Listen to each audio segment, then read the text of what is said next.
غم کو بھی اسی طرح قبول کرو جس طرح خوشی کو کرتے ہو۔ دونوں ایک ہی مصنف کی لکھی ہوئی ہیں۔ جس کی شکل انسان والی ہو اس کی مدد کرتے وقت مذہب نہ پوچھنا، بس مدد کرو اس کی۔ کسی کی یاد میں جاگنے والا کبھی بدقسمت نہیں ہو سکتا۔ کسی کے درد میں رونے والا دنیا کے ہزار غموں سے آزاد ہو جاتا ہے۔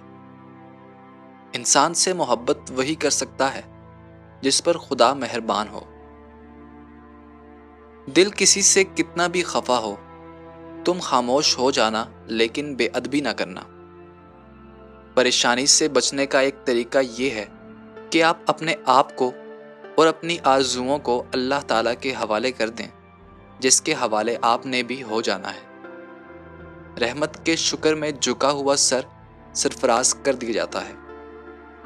قبول کرنے سے پہلے جو مرضی تحقیق کر لیا کرو، مگر جب قبول کر لیا تو نبھا جانا ہی کمال ہے۔ ایک بچے نے دوسرے کو گالی دی۔ دوسرے بچے نے کہا میں تمہیں گالی نہیں دے سکتا کیونکہ میرے ابا جان مجھے دیکھ رہے ہیں اور میں ان سے ڈرتا ہوں۔ تو بس آپ بھی یہی کہو کہ میں لوگوں کو تباہ کر دیتا لیکن میں اللہ سے ڈرتا ہوں۔ نفرت، کینہ، بغض، جذبہ انتقام، حسد، لالچ، جسم پرستی سکون قلب کے دشمن ہیں۔ سکون والا انسان دوسروں کی زندگی اور خوشی کا احترام کرتا ہے۔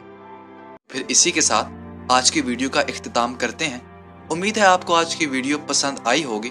جانے سے پہلے ویڈیو کو لائک کریں، آئی تھنک فرسٹ کو سبسکرائب کریں اور ہمارے انسٹاگرام، فیس بک اور ٹک ٹاک کے پیج کو فالو کرنا ہرگز نہ بھولیے گا۔